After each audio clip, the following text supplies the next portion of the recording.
Good morning, good afternoon, good evening, good night, wherever you are in the world or whatever time you'll be watching this video. Now, guys, I just wanted to briefly touch on Canada's new immigration law and how it is changing everything. But we're also going to look at the cost of the changing of these laws, right? Now, I've been watching what's happening with the immigration system lately, and honestly, I think we've just crossed a line that a lot of people didn't see coming.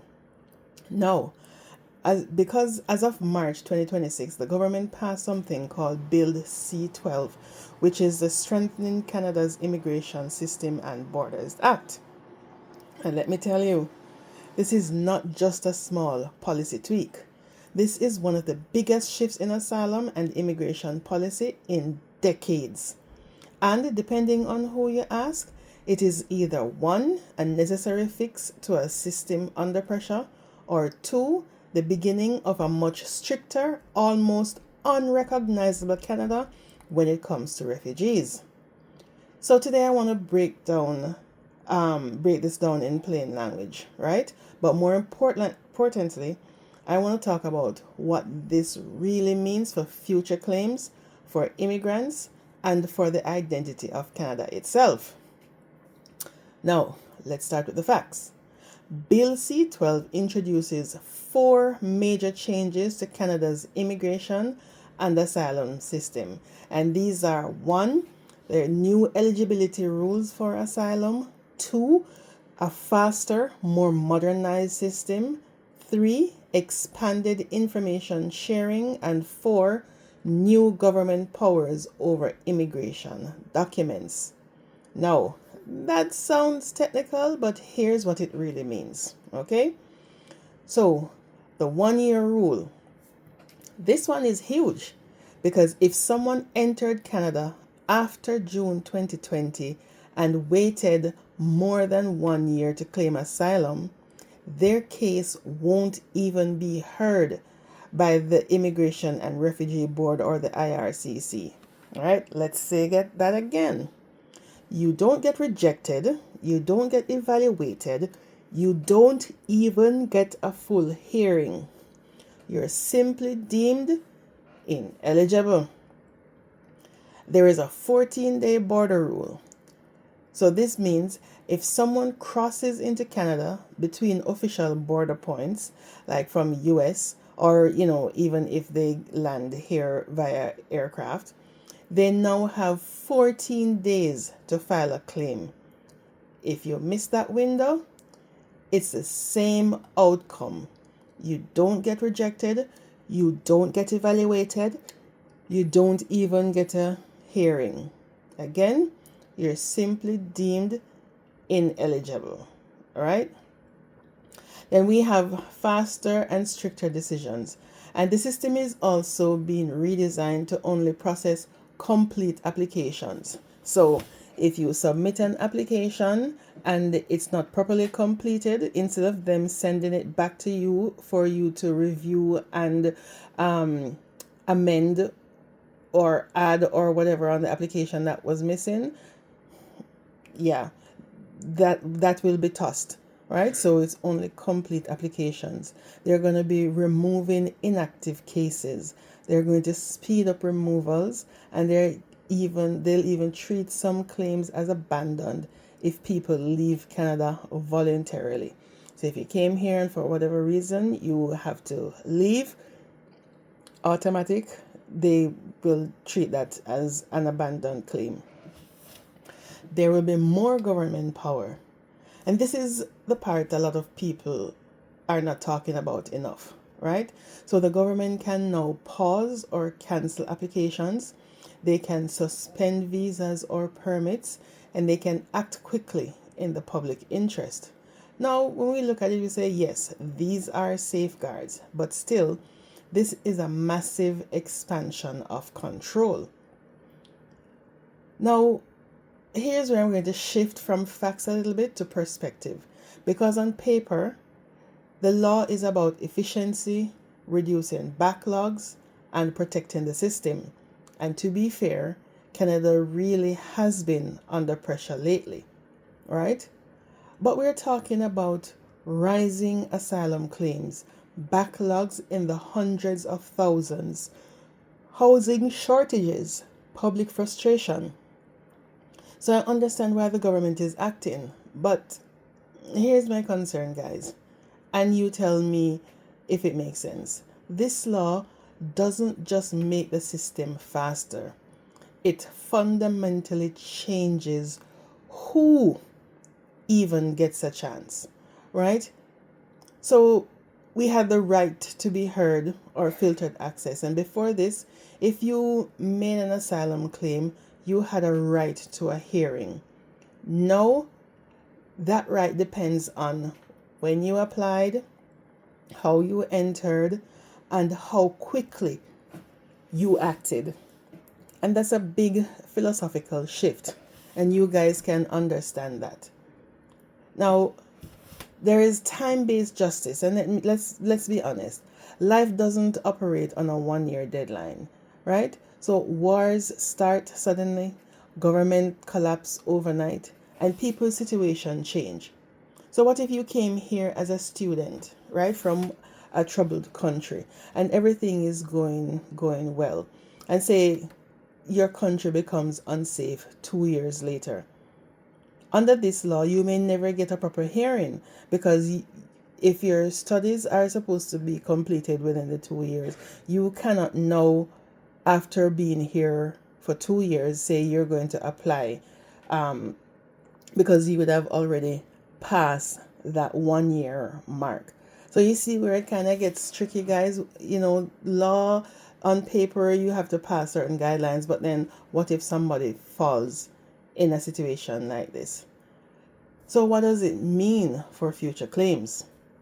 And this part really matters. So let's talk about the future. Number one, fewer asylum claims will even be accepted. Okay, so reports suggest that a significant portion of claims could now be automatically filtered out. And we're already seeing signs of this. Tens of thousands of claims that have been flagged as ineligible because if they're already there and they didn't file for asylum within a certain time frame, then they're automatically tossed out. People are being asked to leave or provide more proof quickly. So moving forward, Canada is really no longer a place where you can always make a claim, and it's now a system where timing is everything. Number two, there are faster deportations. So if your claim doesn't meet the criteria, you don't go through a long appeal process anymore. Instead, you may be pushed into something called a pre-removal risk assessment, or a PRRA. And here's the reality: it's faster, it's more limited, and historically it has slower approval rates than full hearings.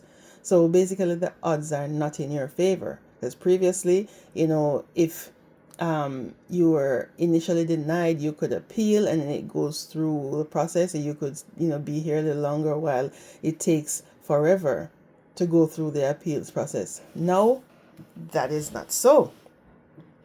3, immigration will become more controlled, and the law gives the government the ability to act quickly at scale. So that means they can pause entire programs, they can cancel groups of applications, and they can respond to crises instantly. And from a management perspective, that's powerful. But from an applicant's perspective, it introduces uncertainty.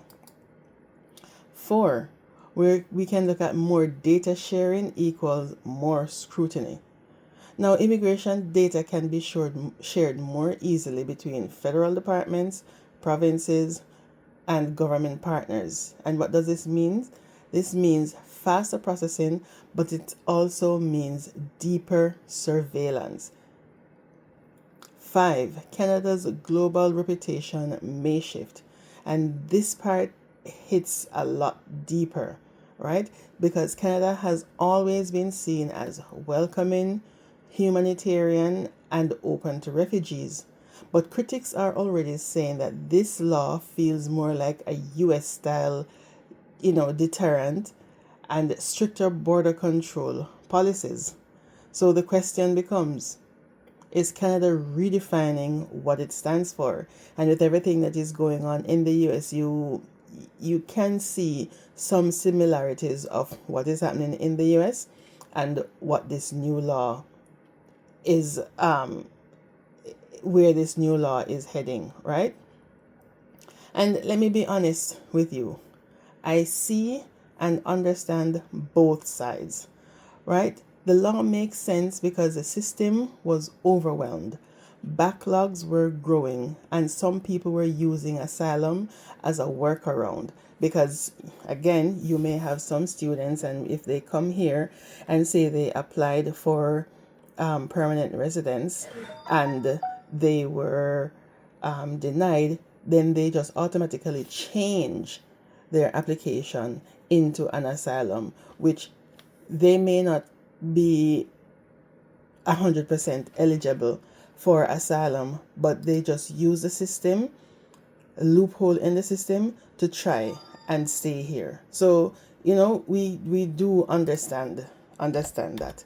And yes, the country has a right to manage its borders, protect its system, and ensure fairness. Now, where I think this goes too far and where I struggle is the law doesn't just target abuse, it risks catching genuine people in technicalities, and that's dangerous. Because when you remove access to a hearing, you're not just speeding up, you're deciding who gets a voice and who doesn't. And the biggest long-term risk is normalizing rejection before evaluation. Because once that becomes standard, it changes everything. So now I want to hear from you guys, because this is not a simple issue. Let me ask you, do you think strict timelines like the 1-year rule are fair or too rigid for real life situations? And should Canada prioritize efficiency even if it limits access to full hearings? And is this the beginning of a tougher immigration era in Canada, or just a necessary correction? Because at the end of the day, guys, this isn't just about policy, it's about identity. It's about what kind of country Canada wants to be moving forward, and whether this law protects the system or quietly reshapes it. If you found this breakdown helpful, don't forget to like, share, and subscribe to this channel, because we're going to keep breaking down stories that actually matter. This is Social Spectator, and I'll catch you on the next video.